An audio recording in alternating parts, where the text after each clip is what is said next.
Terima kasih. Assalamualaikum warahmatullahi wabarakatuh atas kesempatan yang Waalaikumsalam diberikan warahmatullah. tentang pengalaman publikasi artikel jurnal Terindex Q1. Nah, ini yang sebetulnya sudah banyak diceritakan Mbak Diah ya. Terima kasih. Beberapa mungkin overlap. Nah, ini diharapkan oleh kita sebagai penulis, tim penulis adalah dapat email seperti ini, final acceptance. Nah, ini kata boom, nah itu luar biasa. Tapi ya itu tadi kita perlu proses. Nah, ini saya gambarkan prosesnya di sini. Jadi dari kalau kami dari submit tanggal 30 Januari, accepted 15 Oktober 2020. Jadi kalau di total ada 260 hari atau sekitar 8 bulan 16 hari satu bayi lahir. Nah, ini kalau di sebelah kanan ini ada tampilan detailnya dari kapan submit, terus ada jurnal site dan author site. Jadi di author site submit tanggal 30 Januari kemarin, kemudian secara administrasi diproses sampai muncul major decision, keputusan untuk memperbaiki major revision maksud saya untuk memperbaiki secara major dikasih waktu 3 bulan. Nah, kemudian kami melakukan revisi itu submit di 26 Juni. Kemudian reviewer melakukan kerja mereview kembali dan alhamdulillah muncul keputusan minor revision. Jadi kalau Mbak Diah tadi satu kali di kami ada beberapa, di sini ada minor revision. Setelah itu submit kembali tanggal 19 Agustus, kemudian muncul. Nah, ini tadi disebutkan ada professionally recommended acceptance. Jadi diterima dengan syarat kalau ada yang kecil-kecil itu diperbaiki. Nah, kemudian kita melakukan perbaikan lagi, disebut kami pakai kode R2 diminta oleh jurnal seperti itu, submit di 6 Oktober, kemudian final acceptance tanggal 15 Oktober. Nah, ini udah luar biasa sampai ini yang disebut tadi sekitar 8 bulan. Kemudian setelah itu menunggu proses publikasi. Nah, ini publikasi online kami di artikel kami tanggal 20 Desember. Nah, tentang artikel yang dipublish, saya ceritakan singkat bahwa terkait dengan ketahanan pangan nasional atau pencapaian SDGs kedua dengan zero hunger maksudnya. Nah, ini lebih spesifiknya membandingkan metode penduga luas fase tumbuh padi berbasis survei lapangan yang disebut dengan kerangka sampel area. Nah, ini secara operasional digunakan oleh Indonesia yang dilakukan oleh BPS dalam publikasi data tentang luasan padi, tentang produksi padi di sana. Nah, metode ini baru diterapkan 2018. Nah, kemudian ada teknologi remote sensing yang luar biasa berkembang, sangat hebat, namanya remote sensing SAR, synthetic aperture radar. Nah, ini juga bisa melakukan menduga luas fase itu padi tersebut, sehingga kita coba untuk bandingkan. Nah, di situ belum ada yang melakukan, sehingga novelty yang kita ajukan di situ dan diterima oleh jurnal. Nah, ini sudah disebutkan Mbak Diah tadi ya, alhamdulillah di kami sih kalau menulis artikel jurnal sebetulnya sejak angkatan 18A, situ ada mata kuliah publikasi internasional, jurnal internasional ya, dengan pemangku Bu Mari, ada Pak Herdis dan Pak Yahya. Nah, ini beberapa poin yang saya cuplik dari perkuliahan tersebut, bahwa jelas ternyata Scopus, cek bagian scope dengan teliti. Jadi bisa saja gitu tulisan kita baik, tapi scope-nya nggak pas. Contoh di kasus kami adalah remote sensing.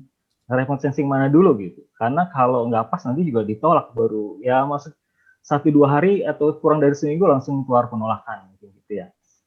Terus tadi sudah disebutkan Mbak Diah, cari paper yang sudah dipublikasi yang mempunyai kemiripan. Nah, itu saya cari-cari, ada yang mirip, jadi punya potensi besar untuk dipublikasi.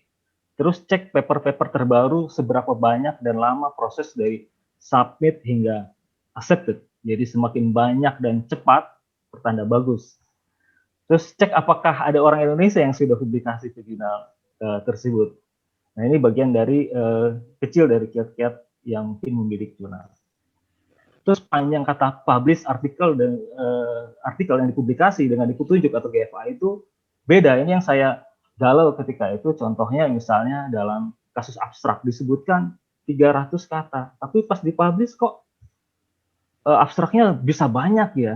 Itu menjadi pertanyaan gitu. Nah, poinnya jadi ketika kita submit, kita memenuhi aturan DFA. Ikuti misalnya abstrak 300 dan sebagainya. Nah, dalam proses revisi nanti reviewer itu ternyata meminta bagian ini dipertegas, dipenggal, diperpanjang atau dipangkas bahkan sehingga jumlah atau panjang katanya berbeda secara keseluruhan. Terus yang perlu disiapkan sebelum submit. Nah, ini di kasus kami ada 2 item utama, yang manuskrip itu sendiri yang sesuai GFA atau Guidance for Author, yang kedua cover letter. Di kasus kami main text, jadi manuskrip itu ada main text, ada tabel dan gambar. Nah, main text itu isinya hanya teks, hanya teks judul sebagai dasarnya, tapi kalau tabel dan gambar dipisah. Terus cover letter sudah disebutkan oleh Mbak Dia. Kalau di kami, pengalaman kami ya menginformasikan judul, ditulis oleh siapa, nyuplik abstrak, pokoknya dengan menjual tadi. Terus menyatakan originalitas, tidak pernah dipublikasi dan tidak sedang disubmit ke jurnal lain. Nah, untuk gambar, jadi seperti kita ketahui, gambar dalam jurnal, dalam artikel jurnal itu, kalau saya lihat itu ada flowchart, ada grafik batang, dan ada peta. Nah, khusus untuk gambar-gambar ini diminta resolusinya sangat tinggi. Nah, khusus untuk flowchart, ini pengalaman saya itu membuat flowchart itu biasanya kan enak di Word ya, di Word, di DS PowerPoint gitu. Tapi ternyata membuat koneksi-koneksi garisnya itu sukar. Jadi kesel gitu, ulang menyebalkan. Nah, saya cari, saya browsing gitu, rupanya kalau membuat flowchart itu pakai Excel aja gitu. Nah, saya coba dan ternyata mujarab. Dan di Excel rupanya ada satu tool gratis namanya Daniel Excel Toolbox. Jadi bisa di-download, jadi plugin di situ. Nah, ini di pojok kanan bawah ini. Jadi dari gambar yang kita buat, kita bisa ekspor atau save ke resolusi yang tinggi. Karena kalau di save begitu aja dari Excel atau dari PowerPoint itu resolusinya rendah dan itu tidak memenuhi tidak comply ke GFA. Dari peta. Nah, karena saya background saya di geoinformasi, terus juga riset-riset yang saya lakukan disertasi ini tentang dunia spasial terkait lingkungan, maka peta menjadi komponen utama juga. Nah, ini syaratnya ya, memenuhi standar minimal kartografi di mana ada koordinat, arah utara, keterangan, dan tidak perlu judul. Jadi ini peta itu tidak perlu judul, di atas seperti kita membuat suatu peta yang katakan seperti versi BIG, Badan Informasi Geospasial, atau peta-peta yang ada judulnya. Ini peta yang ada di artikel jurnal ilmiah. Terus yang terpenting adalah tulisan terbaca jelas, jadi tidak tampak kecil. Jadi kalau di print dalam ukuran 100%, misalnya di ukuran A4, itu tulisannya terbaca jelas. Nah, buat teman-teman yang bermain di bidang ini, sudah terbiasa dengan perangkat-perangkat ini. Tapi buat yang belum, mungkin bisa coba. Di situ ada namanya Quantum JIS. Saya sebagian besar pekerjaan saya gunakan Quantum JIS ini karena open source. Terus banyak pluginnya yang bisa mendukung proses riset. Terus juga ada ArcGIS. ArcGIS ini berbayar, tapi khusus untuk mahasiswa UI itu gratis. Jadi kita punya lisensi. Nah, ini syaratnya harus minta minta serial number itu ke Departemen Geografi UI. Terus ada lagi Matinfo. 2 di atas familiar, yang Matinfo saya tidak familiar. Waktu itu pernah dilaporkan bahwa SIL punya lisensi sebanyak 50 buah. Nah, ini bisa digunakan. Terus secara teknis juga kita terkait dengan bahasa ya, mengolah bahasa. Jadi menyampaikan ide kita ke dalam tulisan dalam bahasa Inggris. Terus dari kita sendiri seperti apa pertamanya sebelum nanti di proofread oleh orang yang ahli di bidangnya, tapi kita bisa sampaikan berdasarkan kemampuan kita. Nah, dia ada beberapa tool bahasa di sini saya sampaikan. Kita sudah terbiasa dengan Google Translate. Terus untuk tata bahasanya ada Grammarly, ini free untuk berapa kata, dan kembali kalau premium, nah rupanya ini saya udah kadung bayar langganan setahun itu 140 US dollar, tapi rupanya itu gratis untuk UI kalau login menggunakan akun UI. Terus ada paraphrase, jadi mengubah kata atau kalimat, tapi ide penyampaiannya sama intinya. Itu penting juga dilakukan.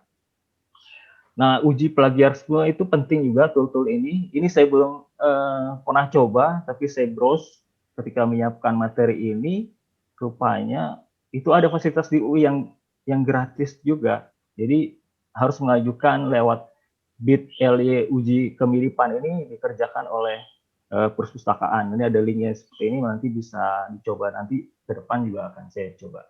Ngisi Google Form, terus ada beberapa hari untuk dikerjakan mereka, terus dikembalikan. Kita mungkin ada rekan-rekan lain yang di sini yang pernah mencoba ini, atau Pak dosen, sekali bisa sharing ke kami bagaimana real memanfaatkan. Terus paper, jadi tiap publisher mungkin sistem uploadnya berbeda ya. Untuk kasus kami, Taylor and Francis menggunakan Scholar One, tapi rupanya untuk upload step by step-nya itu tidak tersedia petunjuk yang cukup detail how to submit. Jadi kadang membuat ragu atau takut salah gitu. Ini kan kita newbie gitu kan, saya newbie jadi takut salah gitu. Padahal kita mau submit ke jurnal bereputasi Q1. Nah, tipsnya ya tanya ke jurnal tersebut atau kolega atau cari di YouTube.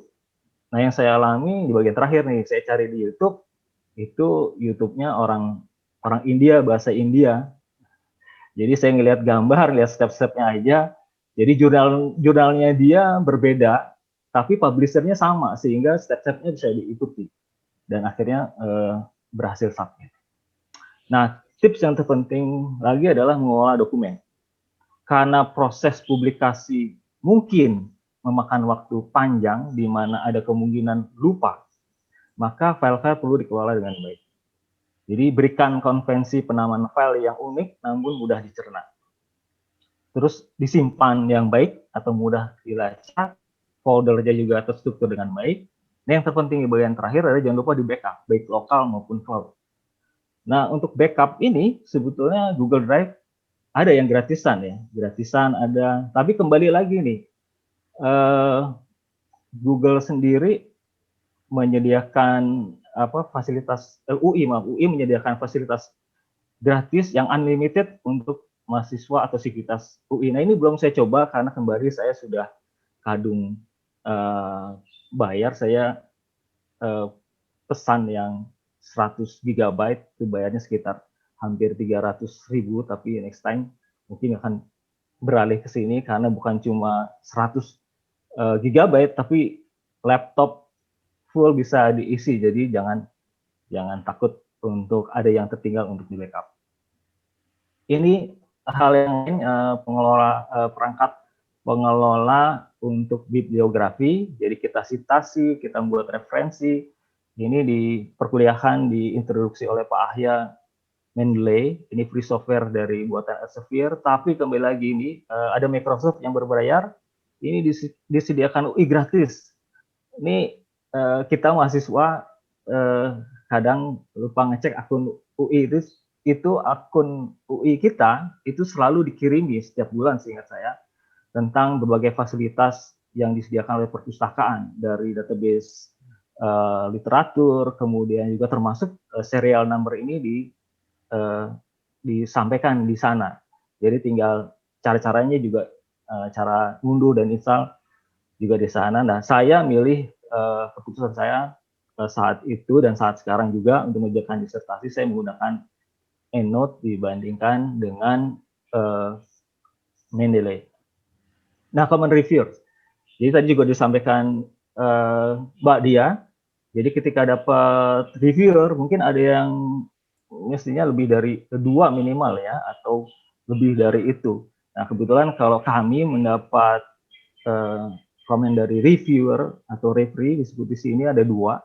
Jadi dibuat matriks seperti ini. Jadi kami bagian abstrak apa, introduction apa, di bagian material dan output apa, terus pertanyaan-pertanyaannya itu dimasuk-masukkan gitu. Kadang-kadang nggak jelas tuh dia minta minta si River ini minta perbaikan di bagian apa gitu.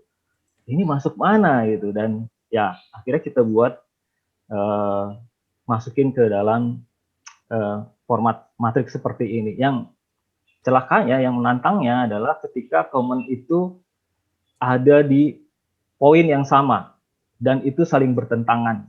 Itu saya alami atau kami alami, sehingga perlu diskusi bagaimana menyiasati untuk menjawab semua pertanyaan atau komen reviewer itu dengan presisi.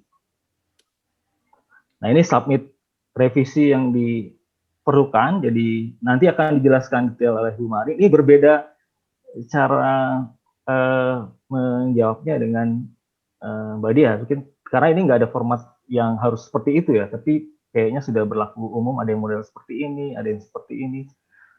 Yang jelas untuk mudah dipahami. Jadi ketika kita submit revisi, kita memerlukan file revision manuscript, ada line number yang disebutkan tadi, terus bagian dari revisi itu dikasih tulisan berwarna merah, terus juga disiapkan file respon yang menyatakan menjawab di bagian seperti apa jawabannya, terus juga di bagian line number dari berapa sampai berapa. Itu harus presisi sekali. Termasuk juga disertakan cover letter. Jadi setiap revisi ada cover letter yang membawa atau mengantari perbaikan tersebut. Nah, ini slide terakhir saya. Jadi waktu itu belum pandemi, jadi dalam keseharian saya mengerjakan riset itu di perpustakaan UI dengan pemandangan indahnya di kanan, yang itu yang di bagian pinggir itu ada foto-foto saya semua, itu bukan zoom, jadi saya tempel-tempel di situ, itu di perpustakaan UI ketika belum pandemi. Dan yang di tengah adalah masa pandemi, jadi satu kebahagiaan bisa dekat dengan anak-anak, tapi juga satu tantangan ya, bagaimana mengatasi hal tersebut, mengerjakan di rumah dengan full konsentrasi.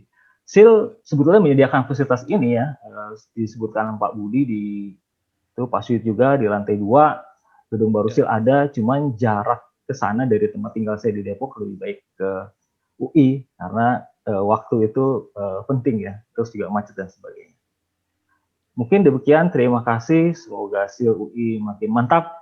Jaya, jaya, jaya. Assalamualaikum warahmatullahi wabarakatuh.